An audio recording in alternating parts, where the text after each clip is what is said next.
Ladies and gentlemen, thank you so very much for tuning in. This is going to be an amazing live stream. Hit subscribe to this channel.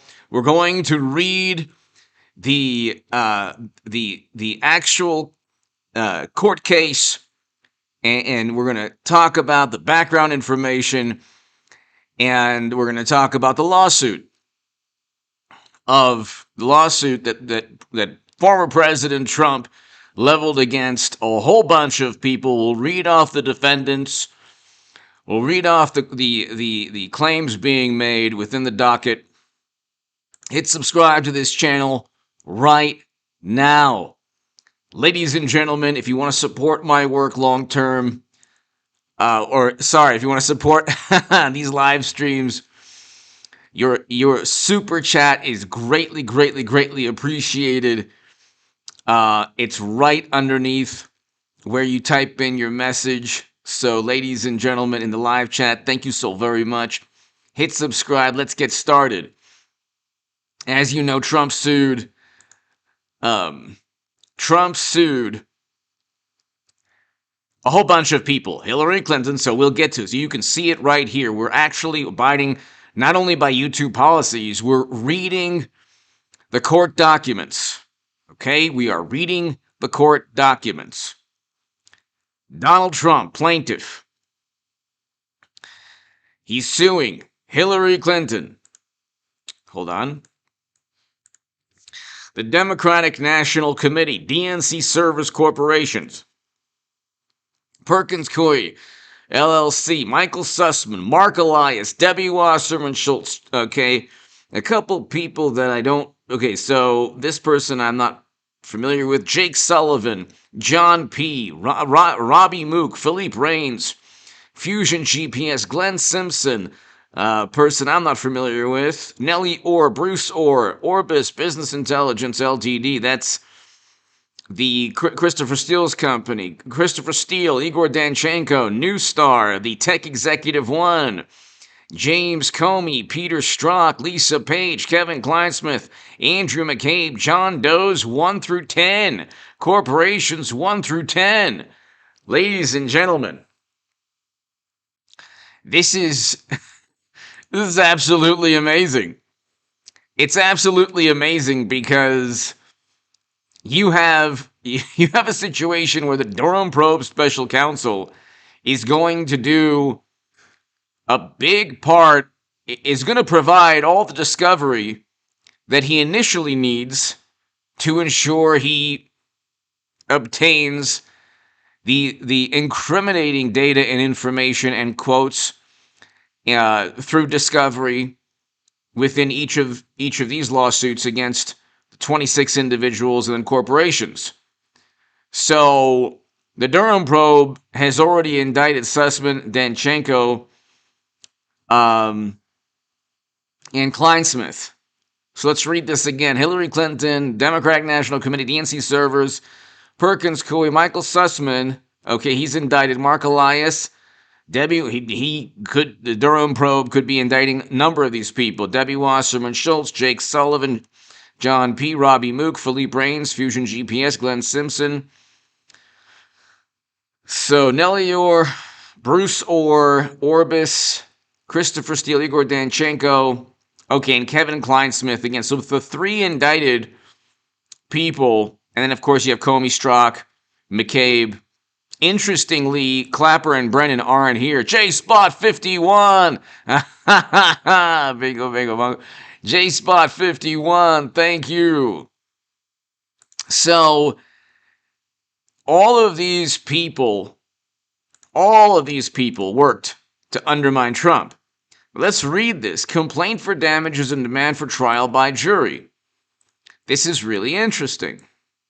The plaintiff, Donald J. Trump, by and through his undersigned counsel, hereby serves his suit against defendants Hillary Clinton, the Democratic National Committee. Okay, so all the people we named. Introduction. So this is basically the same type of information you'd find in the Durham probe indictments. In the run-up to 2016, Hillary Clinton and her cohorts orchestrated an unthinkable plot one that shocks the conscience and is an affront on this nation's democracy. This is true.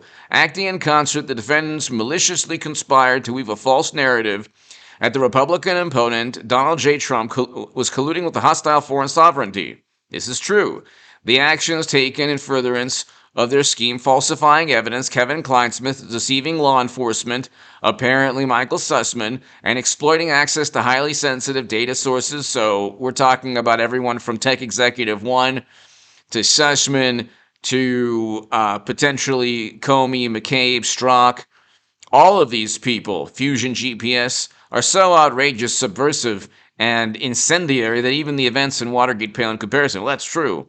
Under the guise of opposition research, data analytics, and other political stratagems, the defendants nefariously sought to sway the public's trust. Well, they were able to do that. Millions, tens of millions of people truly believe that Trump was installed by a hostile foreign country. David, hello. David, thank you.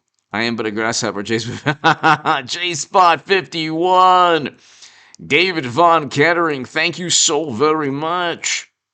Thank you. Greg, thank you. Thanks, everybody. Eric, everybody here. Luke St. Martin, everybody here. Everybody, thanks so much for your support and your kind words.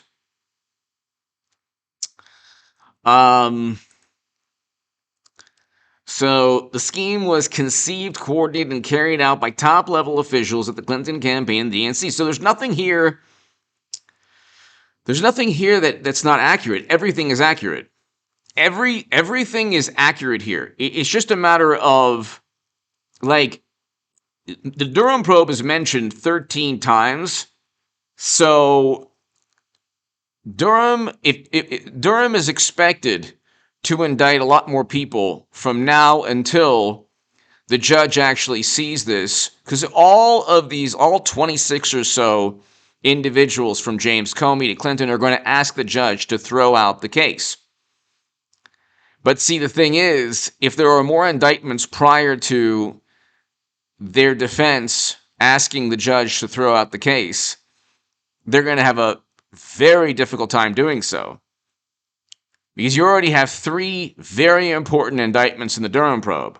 3 very, very important indictments. Okay? You have to ask yourself, what happens when more people are indicted in the Durham probe? Okay? What happens if Comey asks the judge, or Clinton asks the judge, or Kleinsmith? Okay, so Sussman, Kleinsmith, and Danchenko, I don't know how they're going to get out of the civil litigation because they've been indicted by the Department of Justice. So I don't know how that's going to happen. Sussman already asked the judge to throw out the background, which is essentially the same background here written in the civil case. Okay, so these are criminal cases, but this is a civil case, and the same background here, the same allegations made within this civil case are being made within the indictments of Sussman, Danchenko, and Kleinsmith. And these indictments are different from, like, they said, like, you would sometimes see pictures of this, like, rogues gallery of people indicted by the Mueller probe on, like, Twitter profiles, and they were so proud of it.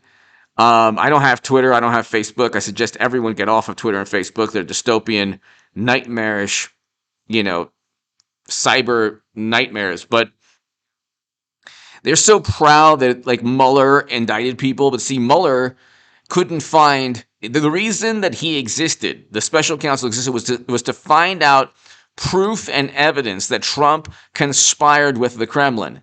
Well, that never happened. That never happened. So you have this hilarious article here from the Wall Street Journal. Washington Post. Trump accidentally proves that the Clinton campaign wasn't the driving force. The Russia probe. No, he absolutely did not prove that. He actually proves the opposite. within this lawsuit, okay, and within the indictments by Durham, it's a very simple timeline. A very simple timeline. Even the most highly educated, morally superior liberal Democrat. Joe Boxer, thank you! I think you didn't. I think you said you didn't know who Mook was. He was Hillary Clinton's campaign manager. Good evening. Thank you, Joe. Yes, that's right. There was Robbie Mook. There was another person, Joe, that I didn't want to. I just didn't want to name the. It was the person before Robbie Mook, I think, within that list. Joe, thank you so very much. Jason Maxwell. Jason, I love the classy hat, the fedora. Love it. Love it. Jason Maxwell, thank you so very much. Laughing Dog, hello. Thank you so very much. Jason Maxwell, thank you so. You know what? I told JG I would email him. I wish I did. I forgot to email him. Hopefully he joins this live stream. But JG, I love you, man. And everybody here, Joe, thank you. Jason, Maxwell, thank you. GB, hello. Carolyn, hello. Jason, thank you so very much. Joe, thank you so much. I can't do this without you, everybody, so thank you. Thanks, Jason. Thanks, Joe. So you have this Washington Post article. We'll see here. I can't get it. It's behind the paywall. Trump accidentally proves that. So here, I can't get it. Hold on one second. Let's see. Washington Post. Here. You have Trump accidentally proves that Clinton wasn't the driving force. Trump's lawsuit against Clinton, 47 others, is... Oh, sorry, not 27. Is a predictable. So let's see. Let's see if we can get... Is a predictable mess. No, it's not. It's not a mess for Trump. Let's read this really quickly. It's a predictable mess. See, this is the problem with the Washington Post. If Rudy Giuliani and Trump and everyone within Trump's campaign, if they purchased a dossier against Biden, the Washington Post would never allow that. They would never be okay or acknowledge or accept that. They would never allow John Ratcliffe, the director of national intelligence, or Richard Grenell before him, to utilize a dossier purchased by Rudy Giuliani that said that mashed potato brains, our president, mashed potato brains, Biden, was in a hotel room. And with him, it was trying to get out. It would be trying to get out of the hotel room, trying to find some way to find the door, even though it's staring him in the face. But they would never allow any of that. So the way the Washington Post and the New York Times, the way, MSNBC, CNN, BuzzFeed, the New Yorker, the Atlantic, Esquire, Rolling Stone, the way all of these publications operate is if government officials within a Democratic administration,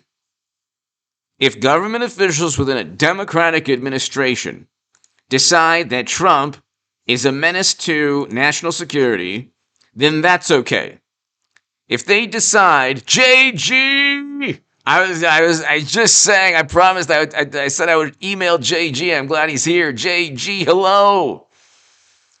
So, thank you, JG. Hello, David, everybody here. Eric, Luke, Mikey. Hello, Mikey. Hello. Thank you, Jason, again. Thank you very much. Joe and Jason, thank you. To my super chat, thank you. So, Irish Mick. Keep it up, give it to them, and give it good. Yes. Well, Trump's about to give it real good. Irish Mick, thank you so very much. I hope all is well. I hope you have a fantastic, fantastic weekend, sir. Thank you. Thank you so much. Thank you, Irish Mick. Greatly, greatly, greatly appreciated. So Trump's lawsuit against Clinton and others is 47. This is a predictable mess. Let's just read this from the very beginning of Donald Trump's lawsuit against Hillary Clinton, as a smattering of nearly 50 others, a smattering, it becomes abundantly clear what this is about, and it's not about winning a legal judgment. Oh yes, it is. Oh yes, it is. In the run-up to the 2016 presidential election, Hillary Clinton and her cohorts orchestrated an unthinkable plot, one that shocks the conscience as an affront of the nation's democracy. Yes, this is true. It's soon as that the alleged plot was, quote, so outrageous and subversive and incendiary, the events of Watergate paling can be. This is true. In other words, this is a press release. No, it's not. It's a lawsuit. It's a lawsuit, and it actually summarizes the Durham probe indictments, but with a little bit more description, or a little bit more. If they want to say hyperbole, fine. The lawsuit contains a veritable smorgasbord. Debunked. Nothing is debunked here. Nothing is debunked. Nothing is conspiratorial. There's literally nothing debunked or conspiratorial.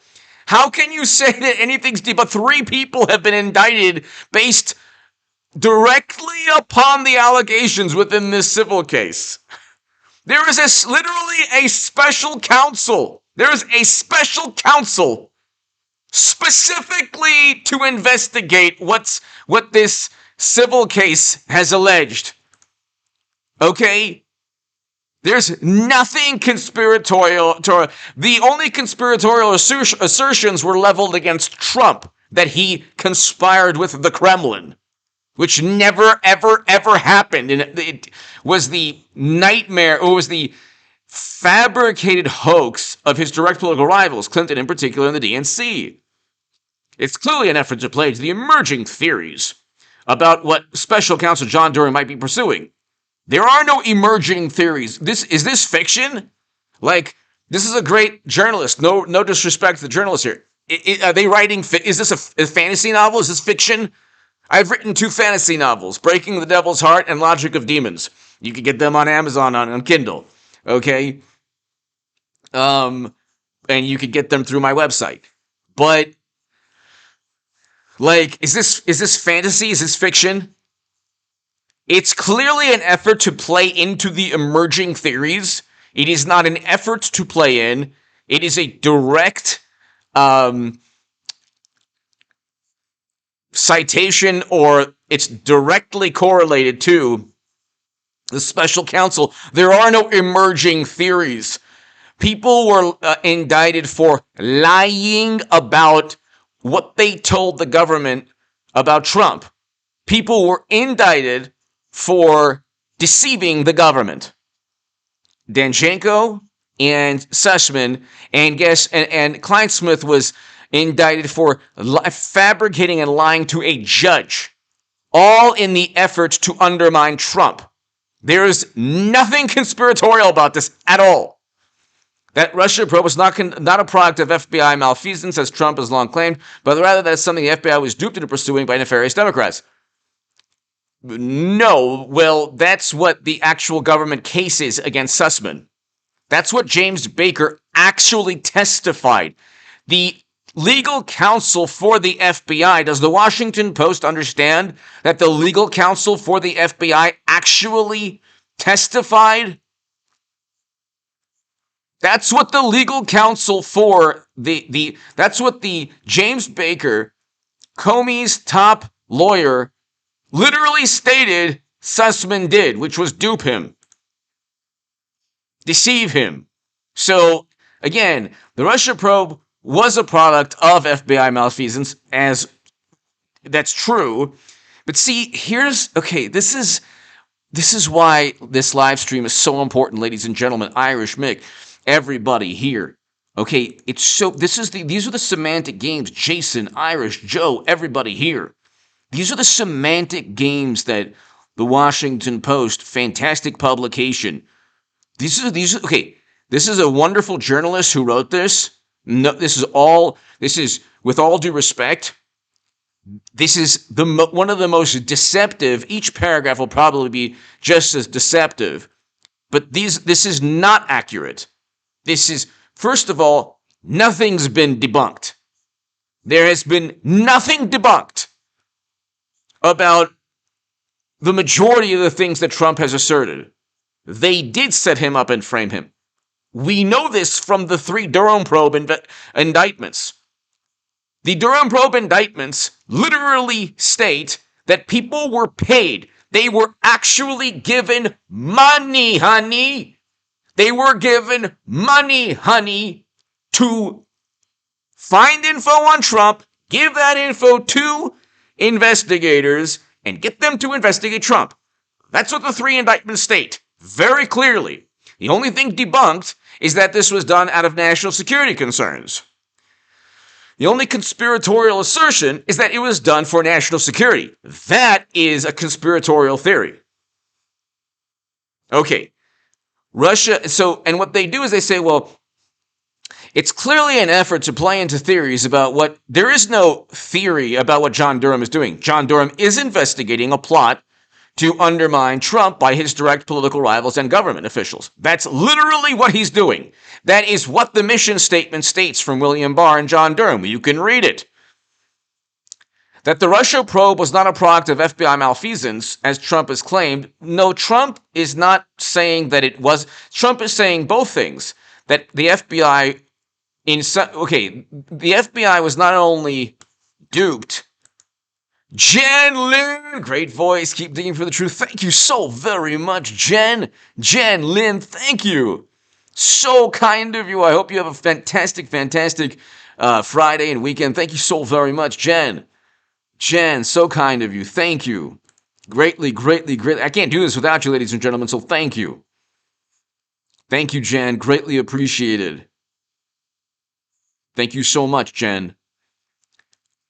This sentence right here, this is the problem I have with, this is a deceptive, it's a very deceptive sentence. It's clearly an effort to play into emerging theories.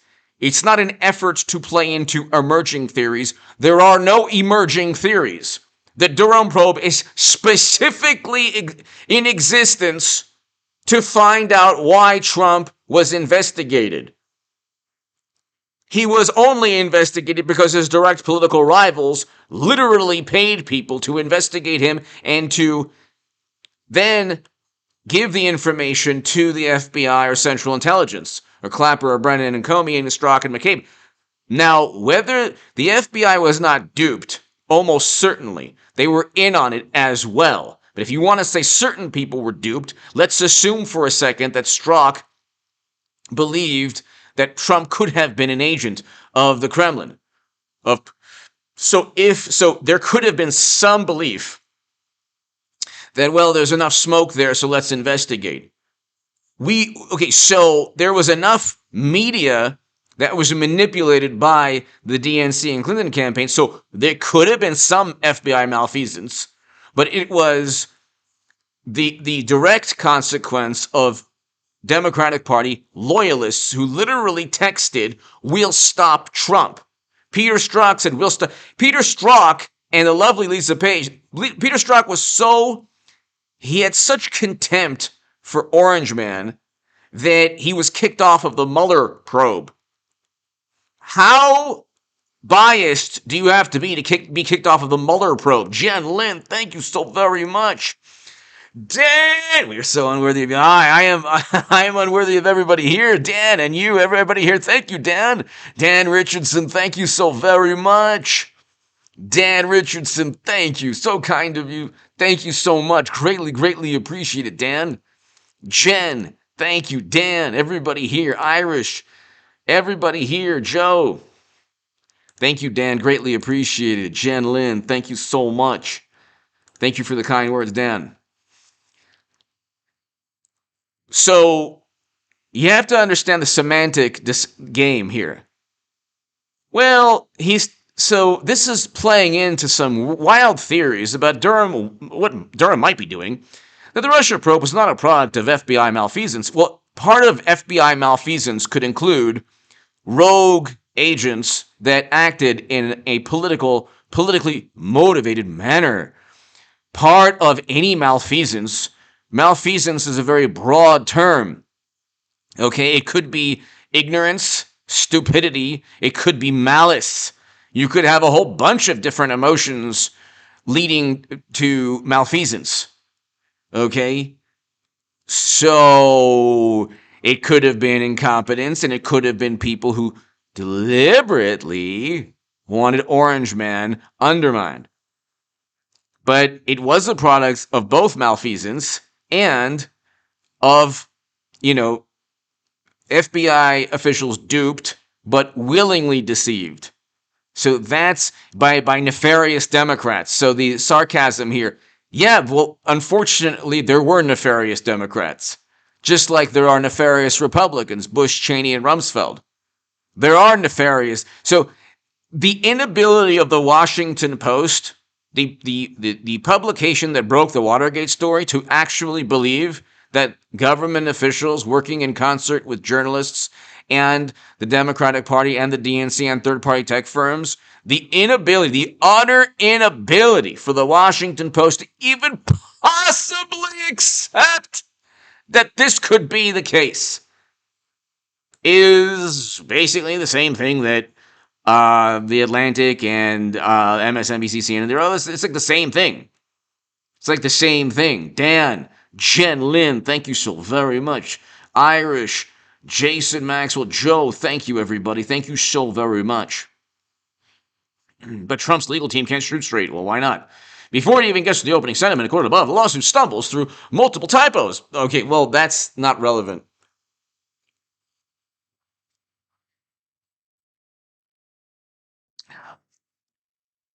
It repeatedly refers to, it's not going to be, this case is not going to be thrown out because of typos.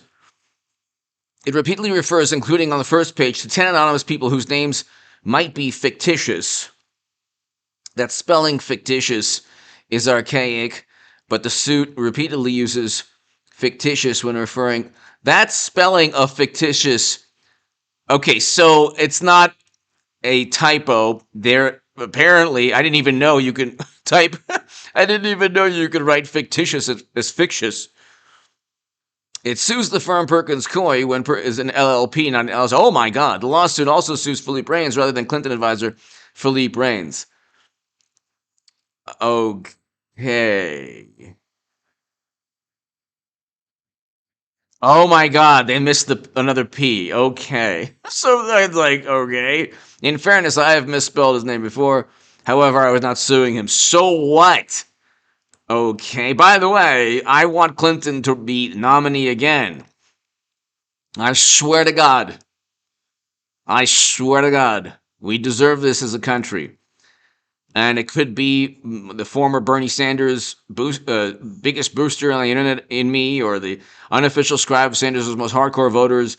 I'm, of course, voting and supporting President Trump in 24, but we need a Hillary Clinton-Trump rematch. And so that's going to happen. I mean, this lawsuit will take years. But the more we find out, the more we'll see the correlation between this lawsuit and the Durham probe. The lawsuit's not going to be thrown out if more people are indicted by John Durham within the span of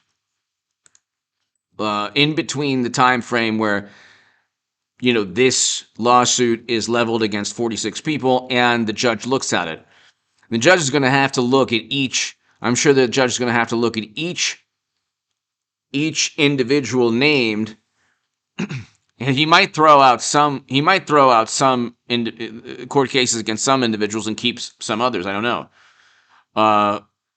Or he could throw out the whole court case as a technical, or she could. I don't know.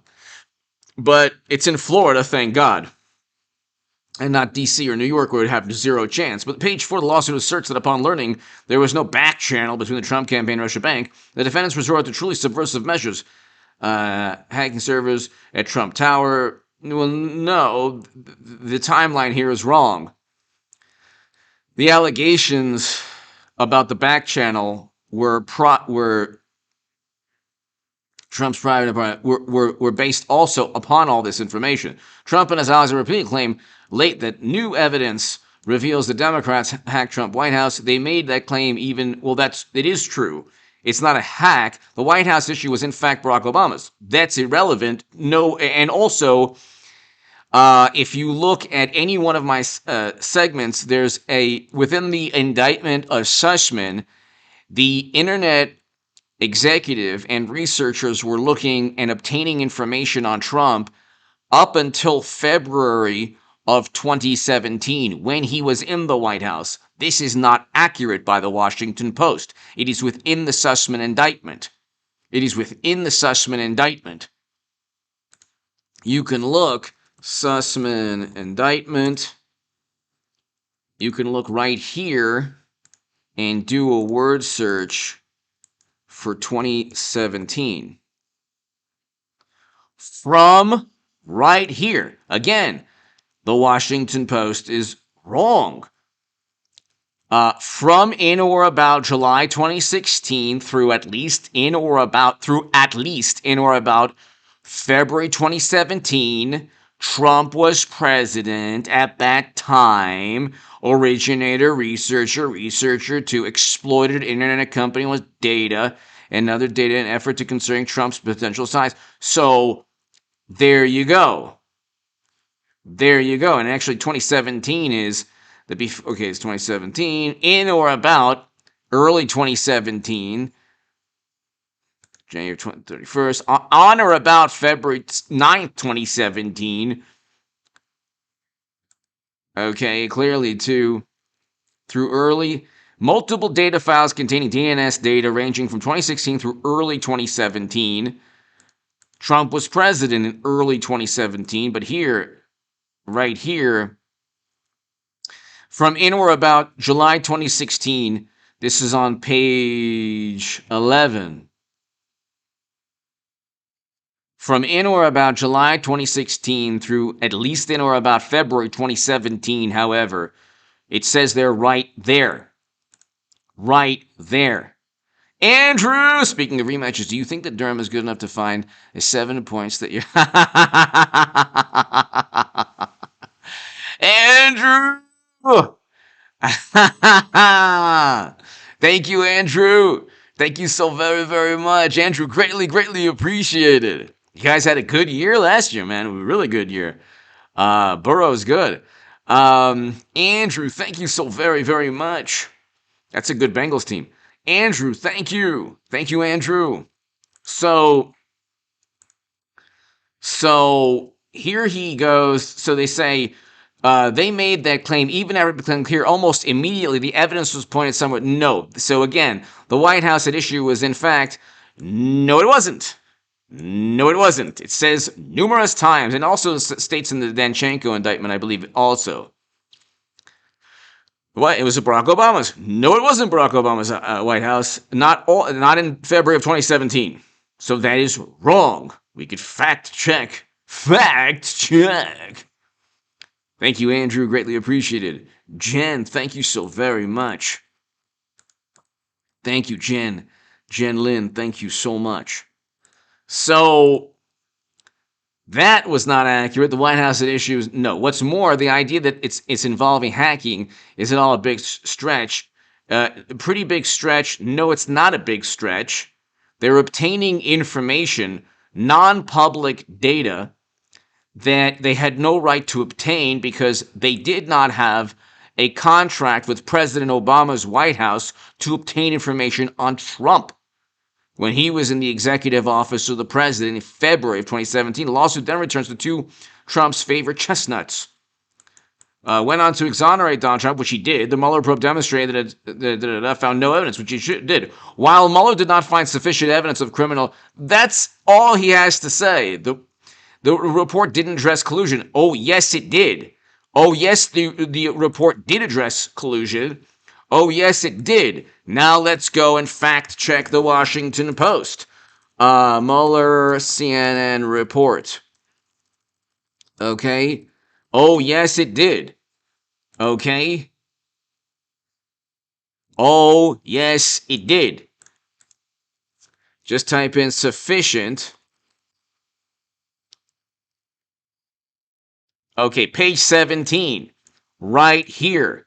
It talks about collusion in a detailed way. Specifically, there was no evidence of. Second, while the investigation identified numerous links between individuals with ties to the government, individuals with Trump campaign, the evidence was not sufficient to support criminal charges. Among other things, the evidence was not sufficient to charge any campaign official as an unregistered agent. And our evidence of the June 9th, 2016 meeting of hacked materials was not sufficient to charge a criminal campaign finance violation. Further, the evidence was not sufficient to charge that any member of the Trump campaign conspired with representatives of the Russian government to interfere in 2016. That is collusion. That is exactly what Mueller was investigating. They found nothing. They found nothing. This is why nobody trusts media. Now, this journalist is a fantastic journalist. I do respect some of the journalists at the Washington Post. The Washington Post is a newsletter of the Democratic Party. It is only going to publish. It is almost always going to publish opinions or rebuttals or fact checks that suit the Democratic Party. What's more, Mueller didn't say there was no evidence. No, he said the evidence was not sufficient. He only said it was not sufficient because there was no evidence to charge. You could say two things in a court of law. There's no evidence to charge, or the evidence was not sufficient to charge. There was no evidence to charge Trump or anyone else with collusion or conspiring with a Russian intelligence official because that never happened. So both statements are correct. One is a politically charged statement. The evidence was insufficient. He had to say that because he spent a year and a half finding nothing, chasing ghosts and nonsense. Because, oh, guess what? Clinton paid for the Steele dossier and everything else. So did the DNC. It's literally business transactions. That's what the indictments in the Durham probe talk about. He made a point to emphasize because Democrats had egg on their face. So he couldn't say he couldn't say we did not find evidence to indict. What he said is, the evidence was insufficient to indict. Alluding to a lot of evidence, but just no evidence that you could use in a court of law. Okay. Same thing. One is just coping with the reality that they had nothing. And then a bipartisan report. It wasn't bipartisan. Richard Burr is about as Trump Republican as Debbie Wasserman Schultz. It wasn't bipartisan. It was GOP. It was led by Richard Burr, who despised Trump. So I love when the Washington Post and others hide behind the notion of bipartisanship when Kinzinger and Cheney and Richard Burr and even people like Lindsey Graham and Marco Rubio or Ted Cruz here and there. I mean, Lindsey Graham and Marco Rubio, they'll turn on Trump within a nanosecond if it suits them. Ted Cruz may be more loyal to Trump, but I mean, none of them were making too. Maybe Ted Cruz was, but none of them really cared about Republicans investigating a Republican president based on nonsense purchased by Democrats. Paul Manafort had shared polling data. So what? With a man described as an officer. So what? The report called the relationship a counterintelligence threat. Okay, so what? The report called? Who cares? The report is as meaningless as the ODNI and DHS report, which literally comes with high to moderate confidence assessments. That would be like a bipartisan report with Tulsi Gabbard, who's fantastic, a lifelong Democrat, joining Rudy Giuliani or Trump. And then you say, it's bipartisan.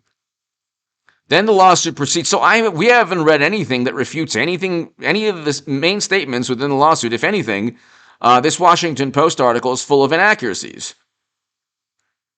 I mean, you could literally read the Sussman indictment to actually read the inaccuracies here. And you can literally read page 17 of the Mueller probe to see that, yes, there was no evidence. This traces, so the very same day, a briefing U.S. intelligence community warned that it had intercepted communication concerning the alleged approval of Hillary Clinton, a proposal. So she basically knew about this. This trace a letter from John Radcliffe. Radcliffe letter cited contemporaneous 2016. Okay. So they bring up this. They don't even refute it. I mean, it's a letter from Central Intelligence saying that everyone knew, including Comey, that um, um, that it was just a plot by his direct political rival. All of this sounds pretty bad until you realize whatever effort Clinton had launched privately by those dates actually came after her campaign was pointed to these things quite publicly. So what? Why does that make a difference? Why would anyone care when Clinton publicly or privately stated anything about Trump? They literally, within their DNC campaign emails, say they're going to elevate Trump, and then they claimed that Putin was elevating Trump when they were. They're doing 10 things at once when it comes to all of this, with media as well. By July 24th, their campaign manager had already appeared on TV and claimed that Russia had leaked. Okay, so what? The whole DNC emails were about Bernie Sanders being cheated. That's the whole point. Democrats, the Washington Post, democracy perishes in darkness. Apparently, it doesn't perish when the DNC cheats Bernie Sanders. Then you could just blame Russia. So, again, as for the September 7th Central Intelligence, it's not clear whether the lawsuit quoted the word collusion. Comes from the Washington Times. Story doesn't even use it. Again, this is like minutia. This more came of Trump infamously and very urged Russia to find Clinton's emails, and Clinton urged China to find Trump's tax returns. So what? By this point, Clinton and her campaign had for several weeks been accusing Trump. So what if they were accusing Trump? The United States government never looked at DNC servers. Vice and others have confirmed this, and you don't need confirmation. James Comey stated he asked for the servers. He was never given the servers. So nothing here refutes anything.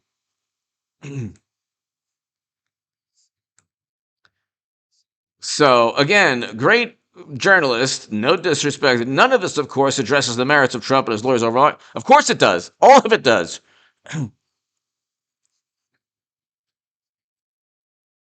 Or what that argument would be if it weren't so shoddily constructed. If indeed it was shoddily constructed, it's because of the Byzantine and sprawling nature of how Clinton and the DNC went after Trump.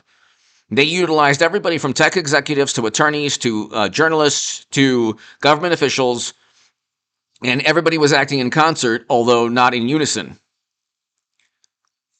They all had a different role to play. Some of them probably did it on their own, like when Peter Strzok was obviously didn't like Trump's politics. Comey, who knows what Comey like, probably enjoys power. McCabe is probably a company man that just, did what he was told, and maybe tried, maybe not so much did what he was told, but tried to game the system or utilize his bureaucratic post to enrich himself. I mean, he got money from Terry McAuliffe, so we can go on. Each one of these people were motivated perhaps by a whole bunch of different, issues. Jen, Lynn, thank you. Wild Cajun, thank you. Andrew, thank you again. Wild Cajun, thank you so very much. So, the argument seems to be a political candidate accused their opponent of something bad and sought opposition research to back it up. No, that's not the argument. That's not the argument. This information was shared with law enforcement. Law enforcement, this is great. Law enforcement then investigated something, and later multiple reports by both special counsel and Senate committee and Trump's own public comments seem to confirm the accusation was at least worth a healthy look. No, it was never worth a healthy look. Trump's public comments never, ever warranted any healthy look. This wasn't a healthy look. It was a despicable, conniving, deceitful, evil attempt at utilizing the United States government to ruin the lives of Carter Page, George Papadopoulos, Paul Manafort. There was an attorney. There were a couple of people, a number of people whose lives who spent Michael Flynn. For what purpose? These people had their lives upended. You have tens of millions of people who truly believe that Trump was installed by Vladimir Putin. So that was not a healthy look. You want a healthy look into Biden's son's emails? How about a healthy look into there? I don't think the Washington Post would like a healthy look into the emails that we couldn't talk about until the New York Times confirmed them, even though the New York Post's reporting was absolutely 100% legitimate. And we were not allowed to see any of that. We were not allowed to see any of that. And all of this simplistic summary, the argument seems to be, no, that's not the argument at all. The argument is the DNC and Clinton paid with money people to dupe or deceive or influence government officials. The information was shared with law enforcement. The information was a Steele dossier, nonsense about Alpha Bank, all of these fabricated things. Law enforcement then investigated that something. Law enforcement, like Peter Strzok, who was kicked out of the Bureau, McCabe, who was kicked out of the Bureau, Comey, who was fired. Strzok, who was kicked out of the Mueller probe. So if you're kicked out of the Mueller probe because of bias against Trump, you really don't like Trump. Okay?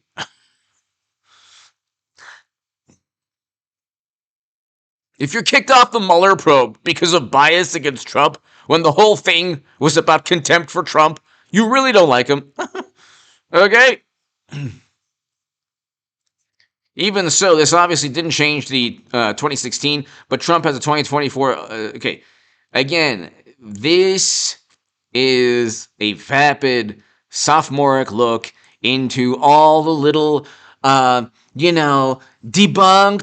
allegations of Trump and the Trumpers. If the mindset is we can do this to them, but they can't do the truth about Hunter. The truth cannot be talked about. Fabricated lies about Trump needs to be investigated.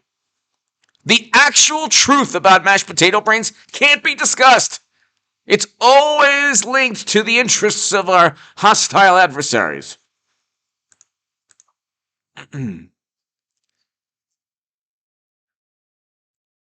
So it's like, Jen Lin, thank you again. So it's just unbelievable. And this is a great article, or I should say, wonderful journalist. This is respectfully a critique of the article, but see, that's what the Washington Post. They want to mitigate. They want to mitigate any valid criticism of their political side. That's why if we could never have a Watergate moment in this country, because when people say we're so divided, when you have, it's one political side dividing this country. It's not Trump Republicans. It's not even the Republican Party. It's the Democratic Party alongside virtually all of media composed of liberal Democrats who view their job as furthering a political viewpoint. And what they've done is redefined political viewpoints as reality and truth. That's why there's they emphasize so much the words debunked and fact check. These are rebuttals. What they don't like is an ongoing discussion, debate, discourse, dialogue. And they can't admit, and they also feel that they're ordained or that they have the right to treat Trump in a manner they would never accept for themselves. They would never accept a special counsel into allegations in a memo by a fired government employee. James Comey was a disgruntled, fired government employee. But to media, he was a hero who stood up against Orange Monster with a loyalty pledge. I pledge of allegiance to the orange-haired monster for which he stands. Oh! When President Obama fired a top general because of a Rolling Stone article, could you imagine if Trump fired a general because of President Obama shouldn't even have fired that general. He was one of the great or top generals in U.S. history. He worked alongside Michael Flynn also. But President Obama did fire, based on a Rolling Stone article.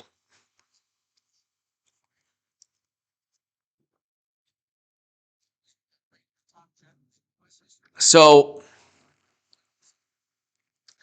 the Durham probe, one thing I think Trump knows or is confident about is that within the next 2, 3, 4 months, whenever they finally get to looking at these lawsuits, people within, like the indicted individuals within the Durham probe, they're up the creek now because they're now being sued in a civil sense. So it's tough to win a civil lawsuit when you've already been indicted by the United States government. Okay?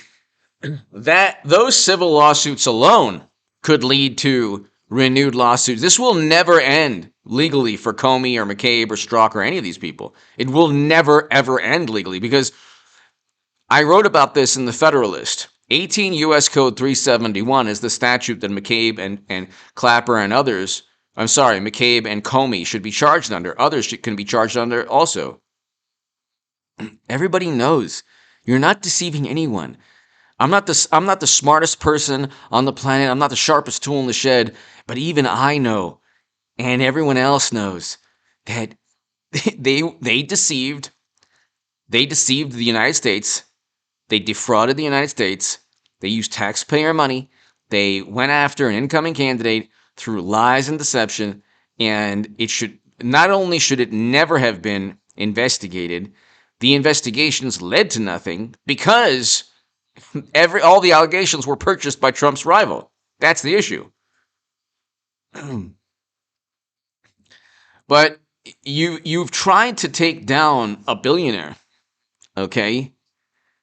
Ronald, I don't know, potentially. Well, I think that the Durham probe indictments, yes, for sure. But what you've done, ladies and gentlemen, what they've done is the following. They have knitting kitten. It's hard to understand with mashed potato brains incompetence, all the corruption, and with the White House effort to destroy the country, people still think Trump is the bad guy. Exactly. Well, knitting kitten, I always joke around, and all the jokes that I've made pertaining to all of this, knitting kitten, thank you. All the jokes that I've made pertaining to this, the ICBMs above, I mean, now there's food shortages that mashed potato brains is warning us about. They would rather have Mad Max world with, horrible, terrible, devastated economy. And we're going to have a stock market crash. We are going to have a stock market crash. We're seeing it in slow motion, although the market's gone up. But the market's gone up simply because Wall Street wants to make profits from trading or income from trading. They're just basically, everything is a short-term trade now for these gigantic hedge funds and institutions. The fundamentals of the economy are horrendous. Oil is through the roof. Gas prices are approaching $6, $7 throughout the country. And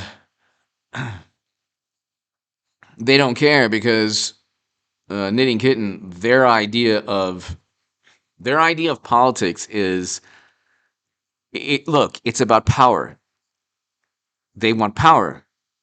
If they have to, if I remember when Trump was 2017, 2018, media was completely, I mean, every day more apoplectic than the day prior. Every day the sky was falling. The average person who didn't really care about politics but was more liberal, their viewpoint was their viewpoint was always, oh my goodness, what's going on? What's going on? This is terrible. Trump is like really, like, messing things up. And I was like, well, the economy, we had record low unemployment. We had record low unemployment. We had economic growth, hundreds of thousands of new manufacturing jobs. These are all great things. Ladies and gentlemen, I want to thank you so very much. I put a lot of energy into this, so I'm kind of like actually running out of steam right now.